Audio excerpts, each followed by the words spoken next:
Marriage is like drywall. Looks good until something leaks behind the paint. And brother, my marriage had more leaks than a condemned trailer in a tornado. My name is Aaron Blake, and I've been fixing other people's broken homes for 22 years. Turns out I should have been paying attention to my own. Before we dive deeper into this story, I have one small request. Please subscribe, drop a like, comment, and hit that hype button to boost this channel so more people can discover these incredible Reddit stories. It started with the little things. Tessa coming home late from the gym claiming she had extra clients to train, new workout clothes that cost more than my monthly truck payment, and that goddamn phone of hers glued to her hand like a tumor, buzzing at all hours with messages she'd hide faster than a roach when the lights come on. "Who's texting you at 11 p.m.?" I asked one Tuesday night, looking up from my blueprints for the Morrison kitchen remodel. "Just Darla," Tessa said, not meeting my eyes. "Girl drama. You wouldn't understand." Girl drama. Right. At 37 years old, my wife was talking like she was still in high school, but I let it slide, because that's what you do when you've been married 15 years. You let things slide until the whole damn foundation gives way. The gym where Tessa worked was part of my business empire, if you could call Blake Construction and Fitness an empire. More like a kingdom built on sawdust and sweat. I'd bought the building 5 years ago, renovated it myself, and leased half to Tessa for her personal training business. It seemed like a smart move at the time. Keep the family money in the family, you know? Jules Martinez, my right-hand man and the closest thing I had to a best friend, noticed the changes before I did. "Boss," he said one morning as we loaded tools into the truck, "your wife's been acting weird lately." "Weird how?" "I don't know, man. Different. Like she's got secrets or something." Jules had worked for me for 8 years. He was a straight shooter with flat-tone delivery and an eye for detail that made him invaluable on job sites. If he noticed something was off, it was probably off.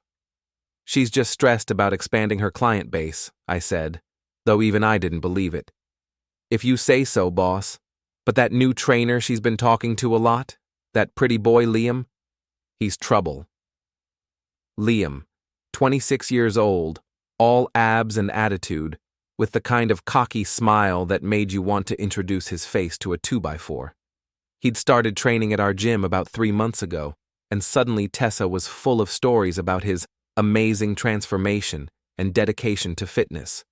"He's just motivated," she'd say, when I'd roll my eyes at yet another Liam story over dinner. "You could learn something from his energy, Aaron." His energy? What the hell did that mean? I found out on a Thursday night in March. I'd finished the day's work early, rare for me, and decided to surprise Tessa with dinner from Romano's, our favorite Italian place.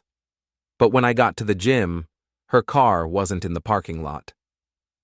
"She left about an hour ago," said Kelly, the teenage receptionist. "Said she had a dinner meeting with a potential client." Funny thing about lies, they're like termites. You don't notice the first few, but once they start eating away at the structure, the whole thing comes down fast. I drove home and waited. Tessa rolled in at 10:30, claiming she'd been at Darla's house, planning a girls' trip to Vegas. "How's Darla doing?" I asked. "Fine. Good. You know Darla." I did know Darla.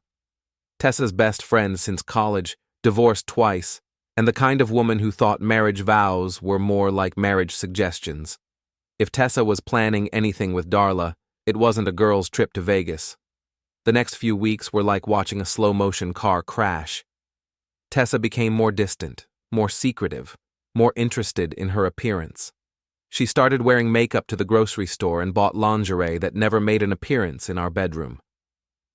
"I want to feel alive again, Aaron," she said one night, when I asked about the credit card bills. "What's that supposed to mean?" "It means I'm tired of feeling like an old married woman. I'm tired of the same routine, the same conversations, the same everything. We could take a vacation, go somewhere nice." She laughed, but there wasn't any humor in it. "A vacation isn't going to fix this." "Fix what exactly?" but she'd already walked away, phone in hand, probably texting her girl drama to Darla. I started paying closer attention, watching, listening, learning things I didn't want to know, like how Tessa would light up when certain songs came on the radio, songs she'd never cared about before, how she'd started using phrases that didn't sound like her, how she'd become obsessed with her appearance in a way that had nothing to do with me. The breaking point came on a rainy Tuesday in April. I'd been working late on the Henderson bathroom renovation, trying to finish the tile work before the inspector came the next morning. By the time I cleaned up and headed home, it was past 9 p.m. I was hungry, tired, and in no mood to cook, so I stopped at Romano's for takeout.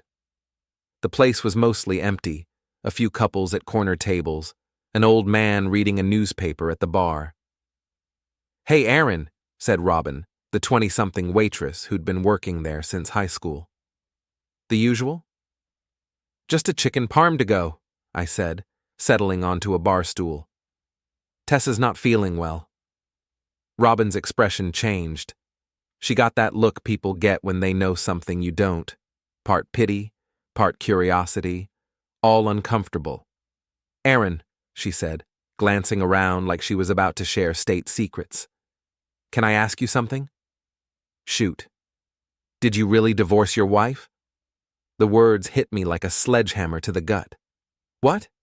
"It's just, she was in here last week with this younger guy. Really good looking, you know. And when I asked if she wanted me to say hi to you, she said you two were getting divorced. Said she was finally free to date again." The restaurant seemed to tilt sideways. The old man's newspaper rustled. A couple in the corner laughed at some private joke. Normal sounds in a world that had just stopped making sense. What did this guy look like? Tall, muscular, dark hair. Looked like he spent a lot of time at the gym. They seemed really close, if you know what I mean. I knew what she meant, and I knew exactly who she was describing. "Thanks for telling me," I managed to say. "I'm sorry, Aaron. I thought you knew." I paid for the chicken parm I no longer wanted and walked out into the rain. My truck felt like a foreign object. My hands shook as I tried to start the engine. Tessa was home when I got there, curled up on the couch in her pajamas, watching some reality TV show about housewives throwing drinks at each other. "You're late," she said without looking up. "Work ran long." "Did you eat? I wasn't sure when you'd be home." I stared at her, really looked at her, and saw a stranger. This woman I'd loved for 15 years, lived with, built a life with, had become someone I didn't recognize. "I grabbed something," I said. She nodded, still focused on the TV. "Good, I'm exhausted. Going to bed soon." Exhausted from what? From lying? From sneaking around? From planning her escape from our marriage while I worked my ass off to keep us afloat? I went to my workshop in the garage and sat among my tools. Honest tools that did what they were supposed to do, that didn't lie or cheat or pretend to be something they weren't. That's when I decided to find out exactly what my wife had been up to. And once I knew the truth, I was going to make sure everyone else knew it too. Marriage might be like drywall, but revenge was like demolition. And I was very, very good at tearing things down. You know what they say about assuming, it makes an ass out of you and me. But sometimes assumptions are all you've got until you can gather the evidence to back them up. I'd always said I'd make a better private eye than a husband. Turns out I was about to test that theory. The morning after Robin's bombshell at Romano's, I called Jules and told him to handle the Henderson job without me. I had some personal business to take care of. "Everything okay, boss?" "Just need to check on something. I'll catch up with you later." Jules didn't ask questions. That's why I liked working with him. He understood that sometimes a man needs to handle his business without an audience. I spent the morning parked across the street from our gym, watching. Tessa arrived at her usual time, 8 a.m. sharp, driving her silver Honda like she didn't have a care in the world. She was wearing new workout clothes again, the kind that probably cost more than most people's rent. For 2 hours, I watched normal gym activity. People coming and going, working out, sweating, living their honest lives. Then, at 10:15, a black BMW pulled into the parking lot. Liam stepped out like he was posing for a magazine cover. 6'2", perfectly styled hair, wearing gym clothes that probably cost more than my entire wardrobe. The kind of guy who took selfies in the mirror and called it fitness motivation. I'd seen him around the gym before, of course. Hard to miss someone who grunted that loud during bench presses and spent more time looking at himself than actually working out. But I'd never paid much attention to him.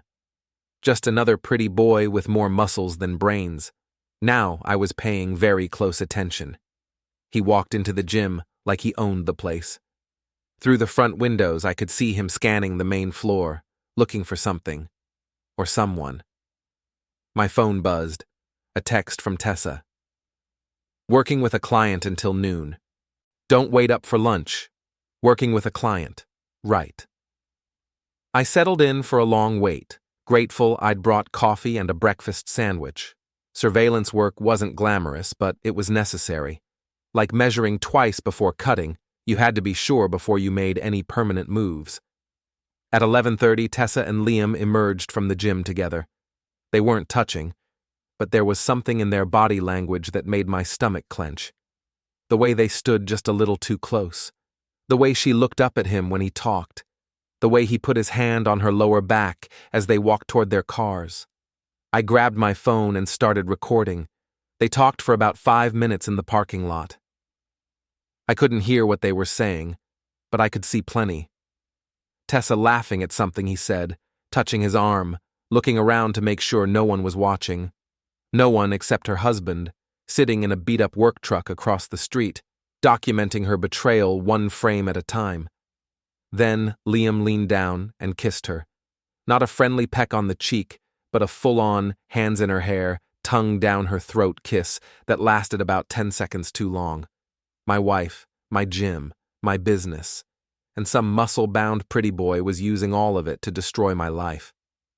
I kept recording as they separated, as Tessa looked around nervously, as Liam squeezed her ass before getting in his BMW.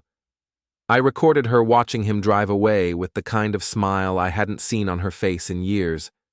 Then I followed her. Tessa drove to the mall, parked near Nordstrom, and went inside. I gave her a 5-minute head start, then followed. Found her in the lingerie section, holding up a black lace number that definitely wasn't meant for my eyes. She bought it, along with a matching set in red, some expensive perfume, and a dress that cost more than most people's car payments, all on our joint credit card. I followed her to 3 more stores, watching her spend money we didn't have on clothes and accessories for her affair. Each purchase felt like another nail in the coffin of our marriage. By the time she headed home, I had enough evidence to bury her in divorce court. But I wasn't thinking about lawyers yet. I was thinking about justice. That evening, Tessa modeled her new dress for me. "What do you think?" she asked, spinning around in our bedroom. "It's nice. What's the occasion?" "Girls' night out with Darla tomorrow. We're trying that new wine bar downtown." Girls' night out, with Darla, at a wine bar. "Sounds fun," I said. "What time should I expect you home?" "Oh, you know how these things go. Probably late. Don't wait up." Don't wait up. The phrase every cheating spouse uses when they're planning to spend the night somewhere else. "I'll try to stay awake," I said. "Maybe we could spend some time together when you get back." She was already turning away, checking her reflection in the mirror. "We'll see. I might be pretty tired." Tired from what? From screwing your boyfriend in whatever hotel room you've got planned? But I didn't say that. Instead, I smiled and told her she looked beautiful, because I wanted her to feel confident tomorrow night. I wanted her to think she was getting away with it, right up until the moment I pulled the rug out from under her. The next evening, I followed Tessa's Honda downtown. She didn't go to any wine bar. Instead, she pulled into the parking lot of the Hampton Inn, where a black BMW was already waiting. I parked where I could see the entrance and waited. 20 minutes later, Tessa and Liam walked in together, his hand on her back, her head on his shoulder like a couple of teenagers. I gave them an hour to get settled, Then I made my move. Not into the hotel. I wasn't ready for that confrontation yet. Instead, I went to work on Liam's BMW. I didn't damage it. That would have been illegal, and I needed to keep everything above board for what was coming next. But I did take some pictures of the license plate, the interior, the gym bag in the back seat with Liam embroidered on it. Then I went home and started planning. The first step was financial. I removed Tessa's access to our business accounts and credit cards. Not the joint personal account, that would have raised red flags, but everything related to Blake Construction and Fitness. If she wanted to keep playing house with her boyfriend, she was going to do it on her own dime. The second step was documentation. I printed every photo and video I'd taken, organized them by date and time, and stored them in a safe deposit box. Evidence that would hold up in court and, more importantly, in the court of public opinion. The third step was reconnaissance. I needed to know more about Liam, about his life, his weaknesses, his pressure points. Everyone had them. I just needed to find his. Turned out that wasn't hard. The kid was all over social media, posting gym selfies and motivational quotes like he was some kind of fitness guru. His Instagram showed him at clubs, at restaurants, at the beach with different women, lots of different women. My wife was just another conquest to him. Another married woman looking for excitement, willing to throw away her life for a few hours of feeling young again. That made what I was planning a little easier. Because Tessa wasn't just cheating on me. She was being played by someone who didn't give a damn about her. And when I was done with both of them, the whole world would know it. I closed my laptop and looked around our bedroom, the bedroom where my wife was supposed to be sleeping, but was instead in some hotel room with her boy toy. Enjoy it while it lasts, I said to the empty room, because tomorrow, everything changes. Friday morning came with the kind of gray sky that matched my mood perfectly. I was up at 5 a.m., coffee in hand, reviewing my battle plan like a general preparing for war. The thing about demolition is that you can't just swing a sledgehammer and hope for the best. You have to understand the structure, identify the load-bearing walls, and know exactly where to hit for maximum impact. My wife's life was about to get the full demolition treatment. Step 1 was the gym. I arrived at 7 a.m., an hour before Tessa's usual schedule, and called an emergency staff meeting. "What's this about, boss?" asked Marcus, our head trainer and the closest thing we had to management besides me. "Policy violation," I said, spreading the printed photos across the conference table like playing cards. Specifically, the no fraternization policy between trainers and clients. The room went silent as 5 staff members stared at crystal-clear images of my wife tongue-wrestling with her client in our parking lot. "Jesus, Aaron," whispered Kelly, the receptionist. "I'm so sorry." "Don't be sorry," I said. "Be professional. This is a business decision, not a personal one." That was a lie, of course. This was as personal as it got. But I needed my staff to see this as a legitimate firing, not a revenge plot. Effective immediately, Tessa Blake is terminated for violation of company policy, Section 4.7. Romantic relationships with clients are strictly prohibited and grounds for immediate dismissal. "What about her clients?" asked Marcus. "Reassign them. Anyone who has a problem with the transition can find another gym." I handed Marcus a folder containing copies of all the evidence, time-stamped and organized. "This goes in her personnel file. If she tries to claim wrongful termination, we're covered." At 8:15, Tessa's Honda pulled into the parking lot. I watched from my office window as she walked toward the entrance, probably planning another training session with her boyfriend. She made it about 10 feet inside before Marcus intercepted her. I couldn't hear the conversation, but I could see her face change from confusion to shock to anger in about 30 seconds. She looked around the gym, spotted me through the office window, and started marching toward me like a woman with nothing left to lose. "You bastard!" she said, slamming my office door behind her. "You can't fire me! I'm your wife!" "I can fire anyone who violates company policy," I replied, not looking up from my paperwork. Your marital status doesn't give you immunity from professional standards. This is about Liam, isn't it? This is about you screwing a client in my business. Bad for morale, bad for our reputation, and against the rules you signed when you started working here. She tried a different approach, softening her voice, moving closer to my desk. Aaron, honey, I know how this looks, but it looks like my wife is cheating on me with some muscle-bound kid who's young enough to be her little brother. The mask slipped. Her face went hard, calculating. Prove it. I slid a manila envelope across the desk. Already did. She opened it with shaking hands. Photo after photo of her affair, including several I'd taken the night before at the hotel. Time-stamped, dated, clear as day. You followed me? I documented your behavior. There's a difference. You snake. Clean out your locker and turn in your key card. Security will escort you out. You can't do this to me, Aaron. I'll sue you for everything you've got. With what lawyer? Your access to our business accounts was revoked yesterday, and before you get any ideas about the personal accounts, you might want to check the balance. I'd been busy. Very busy. She pulled out her phone, probably to call the bank. Her face went white as she realized I'd moved fast and covered all the bases. This is illegal, she whispered. Actually, it's not. You violated your employment contract, committed adultery, and used company resources for personal activities. I'm within my rights to terminate you and freeze assets pending a full accounting review. I'll destroy you. You already tried that. Now it's my turn.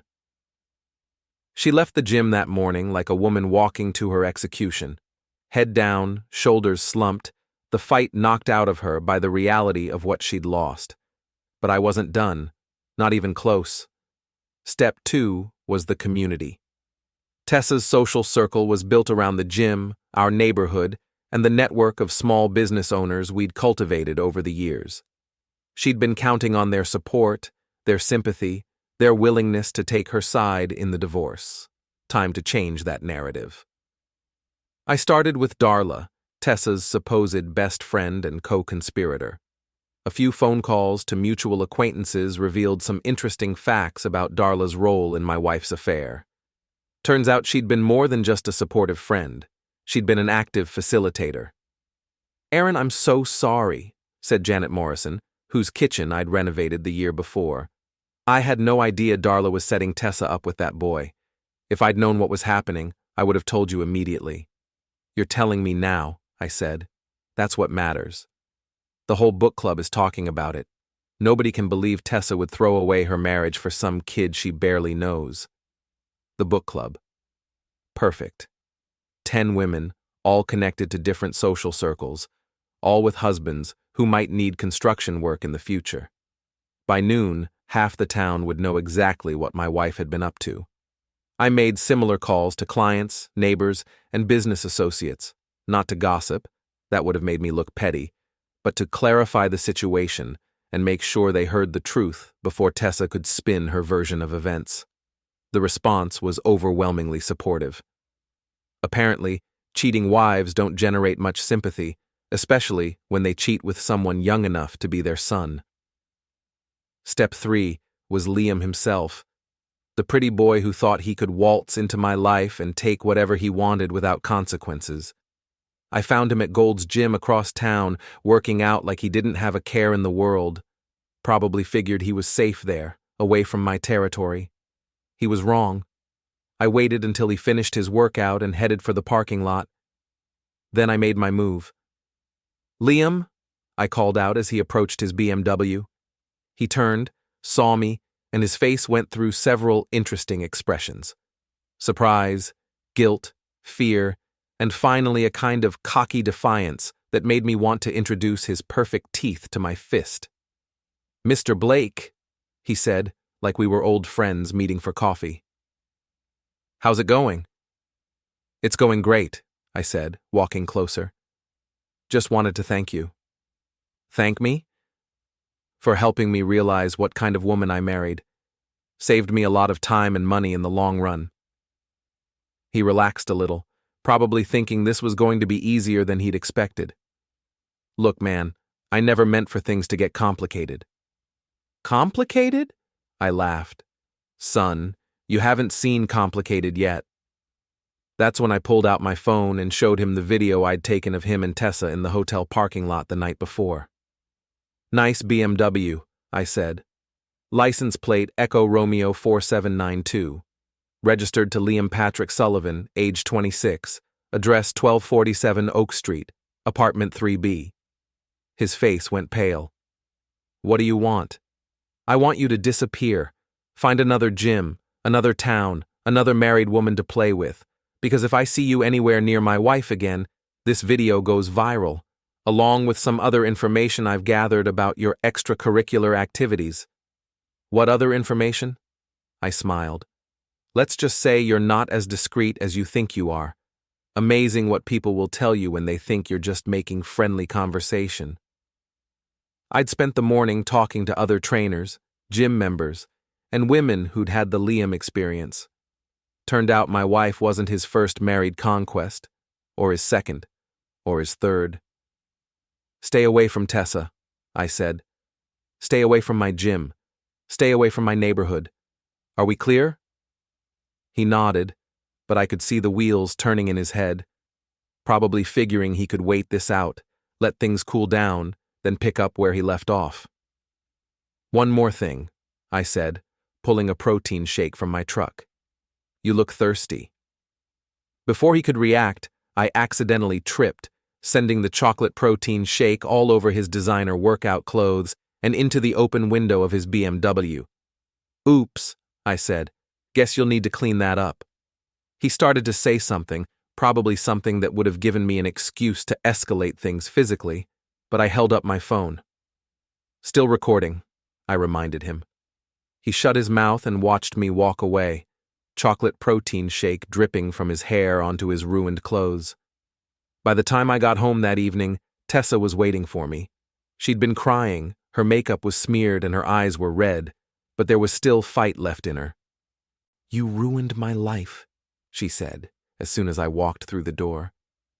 You ruined your own life, I replied. I just made sure everyone else knew about it. I'll fight you on everything. The house, the business, every penny we've got. With what lawyer? And what money? She stared at me like she was seeing a stranger. Maybe she was. The old Aaron would have tried to work things out, would have gone to counseling, would have forgiven and forgotten and pretended everything was fine. The new Aaron had learned the value of strategic demolition. I want a divorce, she said. Already filed the papers, I said. You'll be served Monday morning. I hate you. I don't care. And the strange thing was, I really didn't. The woman standing in my living room wasn't the person I'd married 15 years ago. That woman was gone, replaced by someone I didn't recognize and didn't particularly like. Pack your things, I said. You've got until Sunday. Where am I supposed to go? That's not my problem anymore. She left that night, probably to stay with Darla or in another hotel with her boyfriend. I didn't ask and didn't care. I had bigger plans in motion. Saturday morning brought the kind of silence I hadn't experienced in years. No Tessa rushing around getting ready for work. No morning arguments about schedules or money. No pretending everything was normal while my marriage rotted from the inside out. Just me, my coffee, and the satisfaction of a job well done. But I wasn't finished. Not by a long shot. The divorce papers were just the opening move. Tessa thought she could fight me for half of everything. Probably figured she'd get sympathy from a judge who'd see her as the wronged woman trying to start over. She was about to learn how wrong she could be. My lawyer, Bill Hendricks, called at 9 a.m. with an update. Aaron, I've got to say, this is the most well-documented adultery case I've seen in 20 years of practice, he said. Your wife's attorney is going to have a hell of a time explaining away this evidence. What's she claiming? Irreconcilable differences. Says the marriage was over long before she met this Liam character, standard stuff. And our response? Adultery, violation of fiduciary duty, and misuse of marital assets. With your documentation, we can make a strong case that she forfeited any right to spousal support. What about the business? That's where it gets interesting. Since she was an employee who was terminated for cause, and since you can prove she used business resources to facilitate her affair, we can argue she has no claim to business assets. Meaning? Meaning she gets nothing, maybe half the house value, minus legal fees and the cost of her misconduct. Could end up being a wash. I liked the sound of that. But money wasn't really the point anymore. The point was making sure everyone knew exactly what kind of person Tessa Blake really was. Bill, I want to add something to the filing. I want her affair partner named as a co-respondent. Aaron, this isn't 1950. We do in this case. I want Liam Sullivan's name on every document.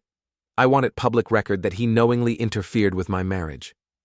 There was a pause. That's going to get ugly. It's already ugly. Now it's going to be public.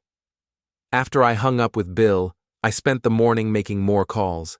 To clients, to suppliers, to everyone in my professional network.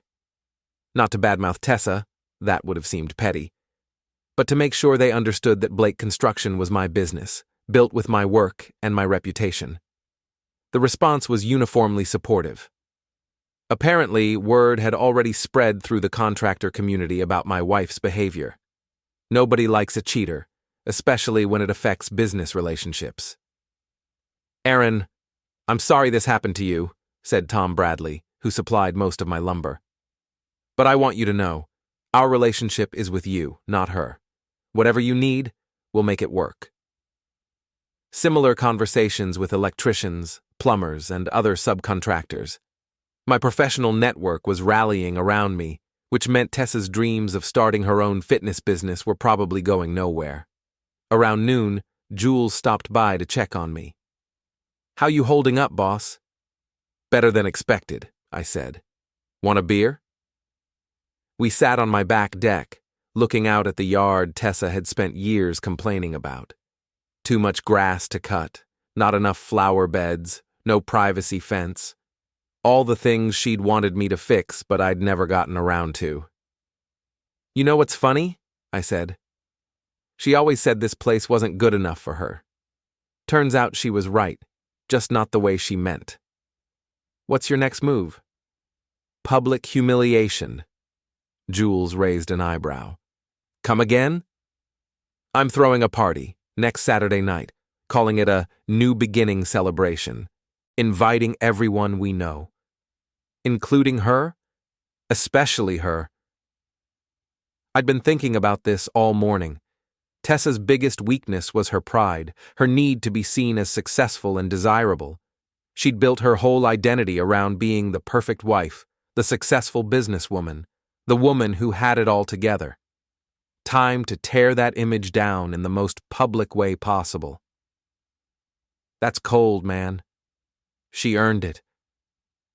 Sunday evening, Tessa came back to collect her things. She'd lost weight in the past few days. Stress, probably, and looked older somehow. The affair glow was gone, replaced by the harsh reality of what her choices had cost her. I need to get my clothes, she said, not meeting my eyes. Go ahead. I'll stay down here. She spent 2 hours packing, loading boxes into her Honda like she was moving out of a dorm room. 15 years of marriage reduced to whatever would fit in a compact car. When she came downstairs with the last box, she paused in the living room, looking around like she was memorizing the place. Aaron, she said quietly, I know you hate me, but... I don't hate you, I interrupted. I just don't care about you anymore. That seemed to hurt her more than anger would have. She set down the box and turned to face me. It wasn't supposed to happen like this. How was it supposed to happen?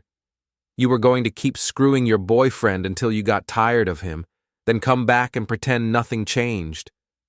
I was confused. I felt trapped, like my life was over at 37. Liam made me feel young again, made me feel attractive.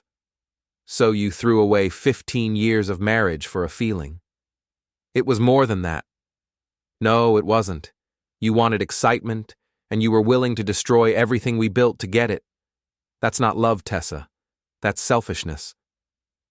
She started crying then, the kind of tears that might have moved me a week ago. Now they just seemed like another manipulation. "I'm sorry," she whispered. "I know you are. You're sorry you got caught. Sorry it didn't work out the way you planned. Sorry you have to face consequences for your choices. But you're not sorry for what you did." "That's not true. If Liam called you right now and asked you to run away with him, would you do it?" She didn't answer, which was answer enough. "That's what I thought," I said. "Don't forget your box." She picked it up and headed for the door, then stopped with her hand on the knob. "The party you're planning," she said. "Jules told Darla, and Darla told me. I know what you're doing." "Do you?" "You're trying to humiliate me, turn everyone against me." "I don't have to turn anyone against you, Tessa. You did that yourself." "I won't come." "Yes, you will, because not showing up would be admitting guilt, and you're still trying to convince yourself you're the victim in this story." She looked at me for a long moment, and I saw something fade in her eyes. Maybe it was hope, or maybe it was the last pretense that we could find a way back from this. "I really did love you once," she said. "I know," I replied. "That's what makes this so much worse." After she left, I called the caterer and doubled the order. If Tessa was going to show up to my party, I wanted to make sure she had a big audience for what was coming next. Because I wasn't just planning a party. I was planning the final demolition of my wife's reputation, her social circle, and any hope she had of rebuilding her life in our town. And unlike her affair, everyone was going to see it coming. The party was scheduled for 7 p.m. on Saturday. By 6:30, my driveway was full and cars were parked up and down the street. Word had gotten out about my new beginning celebration, and apparently half the town wanted to see what Aaron Blake had planned for his cheating wife. I'd spent the week transforming my house and yard. New landscaping, fresh paint on the deck, professional lighting strung through the trees. The place looked better than it had in years, like I was finally taking care of it the way Tessa had always wanted me to. Ironic, really. It took her leaving for me to make the improvements she'd been nagging me about for years. Jules arrived early to help with setup, bringing his wife Maria and a cooler full of beer.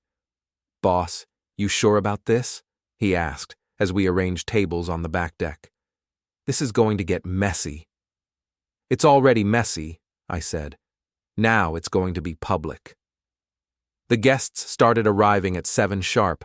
Neighbors, clients, business associates, members of Tessa's former social circle, everyone who'd been whispering about the divorce for the past week, wondering what really happened between Aaron and Tessa Blake.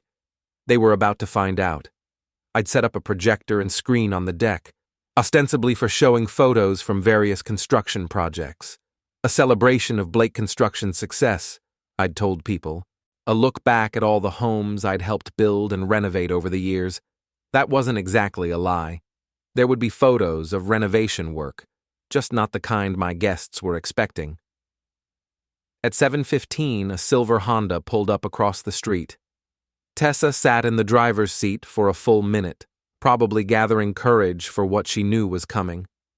She'd dressed carefully, a black dress that was elegant but not flashy, makeup that covered the stress lines, hair styled to perfection.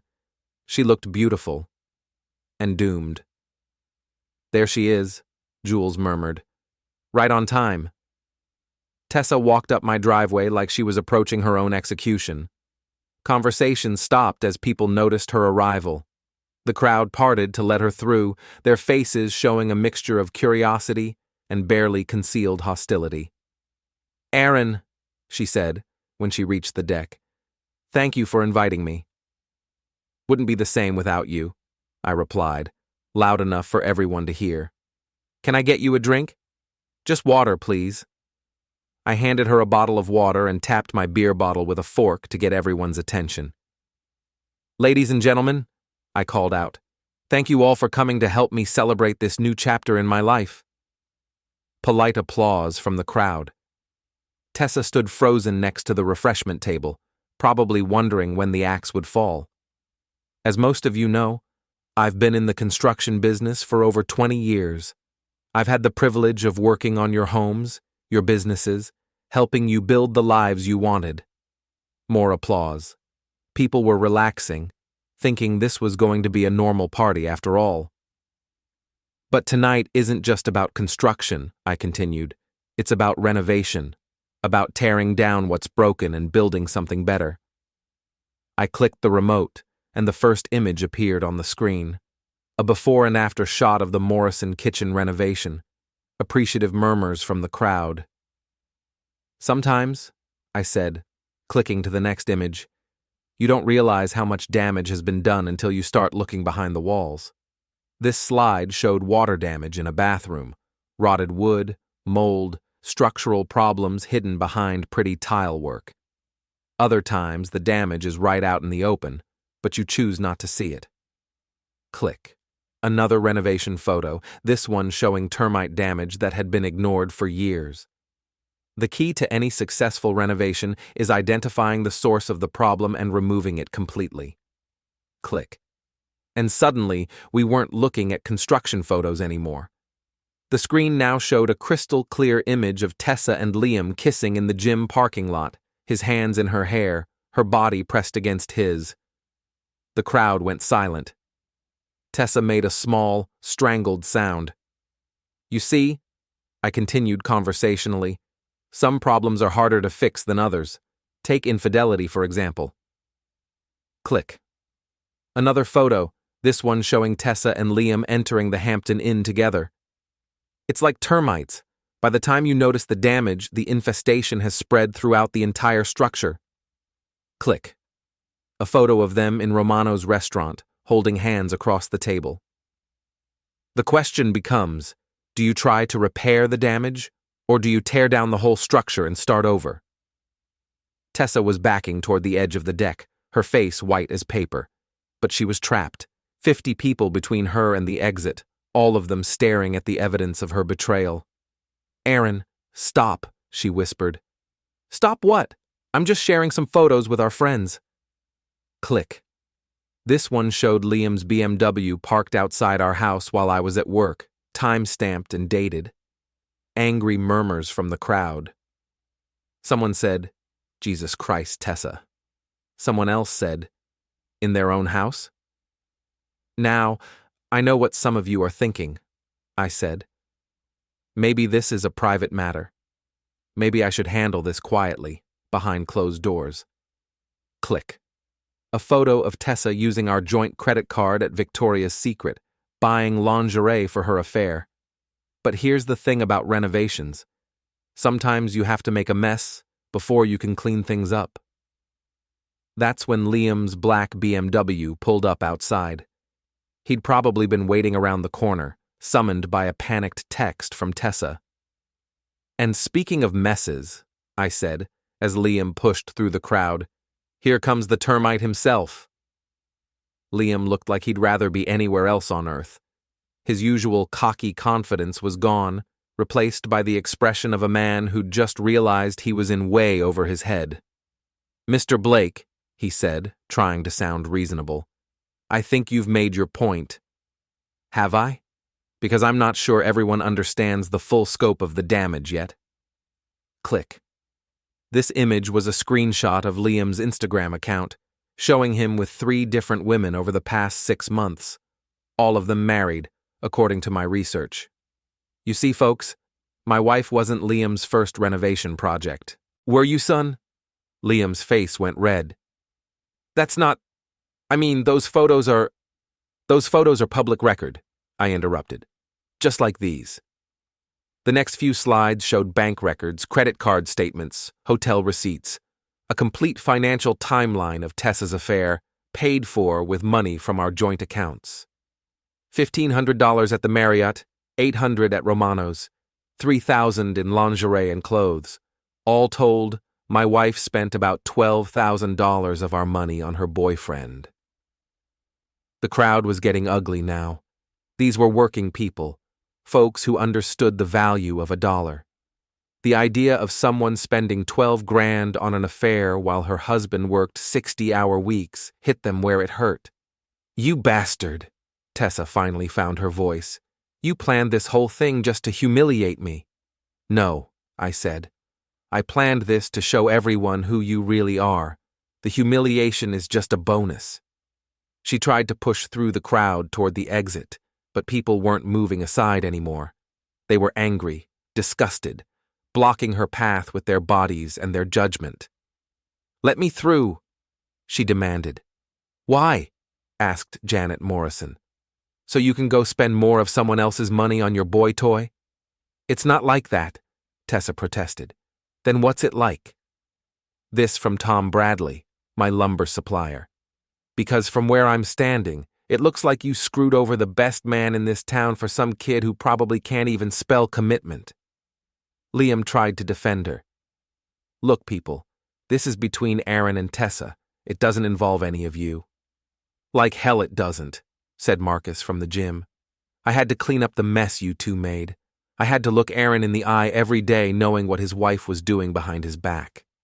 "We didn't mean for anyone to get hurt," Liam said. "But you didn't care if anyone got hurt," Jules pointed out. "There's a difference." I clicked the remote one more time. The final image was a simple text slide. "Renovation complete." "Ladies and gentlemen," I announced, "I'd like you to meet the former Mrs. Blake. As of Monday morning, she'll be someone else's problem." The crowd erupted in applause. Not polite party applause, but the kind of vindictive cheering you hear when the villain gets their comeuppance in a movie. Tessa was crying now, mascara running down her cheeks, her perfect appearance finally cracking under the pressure. "You've destroyed my life," she sobbed. "No," I said. "You destroyed your own life. I just made sure everyone got to watch." She tried one last time to push through the crowd, but they weren't having it. These were her former friends, her former neighbors, people who'd trusted her and been betrayed along with me. "Excuse me," she kept saying. "Please, let me through." But nobody moved. They stood there, a wall of judgment and disgust, forcing her to face the consequences of her choices. Finally, Liam grabbed her arm and pulled her toward the side yard, away from the crowd, but I wasn't done with him yet. "Hold on there, Romeo," I called out. "Don't you want to see the rest of the show?" I pulled out my phone and connected it to the projector. The screen now showed a video, Liam and Tessa in the hotel parking lot, groping each other like teenagers. This is what $12,000 buys you, folks. A few months of mediocre closeness with someone who'll dump you the minute things get complicated. Liam started toward me, probably thinking he could intimidate me into stopping. But Jules stepped between us, along with Tom Bradley and Marcus, 3 guys who'd worked construction their whole lives, who knew how to handle punks like Liam. "I wouldn't," Jules said quietly. "Not unless you want to explain to the police why you assaulted someone at their own party." Liam looked around at the hostile faces surrounding him and realized he was outnumbered about 50-1. "This is insane," he said. "You people are insane." "We're honest," said Maria, Jules's wife. "Maybe that seems insane to someone like you." That's when the police showed up. Someone had called in a noise complaint, probably hoping to shut down my party and save Tessa from further embarrassment. 2 officers pushed through the crowd, looking around at the setup, the projector, the evidence still displayed on the screen. "Evening, folks," said Officer Rodriguez, whom I'd known since high school.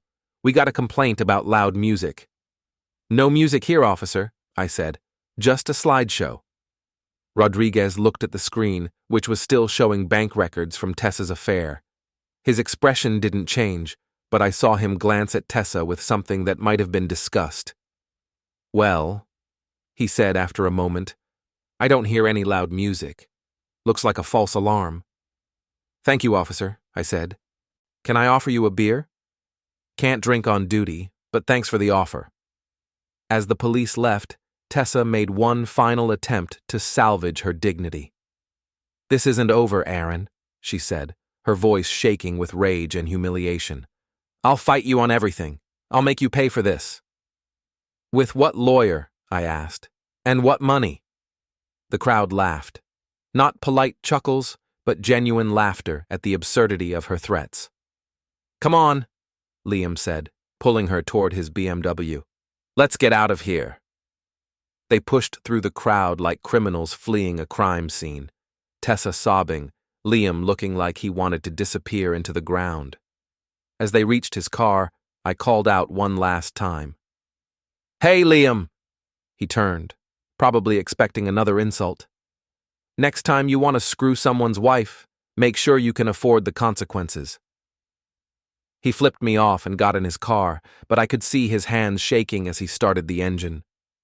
They drove away to a chorus of boos and catcalls from my guests, disappearing into the night like the cowards they'd always been. The party went on for another 2 hours. People stayed to congratulate me, to share their own stories about cheating spouses, to celebrate the kind of justice you don't usually see in real life. "Aaron," said Janet Morrison as she was leaving, "I've never seen anything like that. It was beautiful." "Just glad you could be here to witness it," I said. "What happens now?" "Now I finish the renovation. New life, new beginning, no more termites." As the last guest left and Jules helped me clean up, I looked around at my house, my yard, my life. For the first time in months, everything felt solid, clean, honest. "You know what the best part is?" I said to Jules as we packed up the projector. "What's that, boss?" "I don't have to pretend anymore. Don't have to act like everything's fine when it's not. Don't have to smile and nod while my wife destroys our life." "What are you going to do now?" I looked around at my renovated house, my loyal friends, my clean conscience. "I'm going to live," I said, "really live, for the first time in years." Marriage might be like drywall, but divorce? Divorce was like demolition, messy, loud, and absolutely necessary when the structure was too damaged to save. And I was very, very good at tearing things down,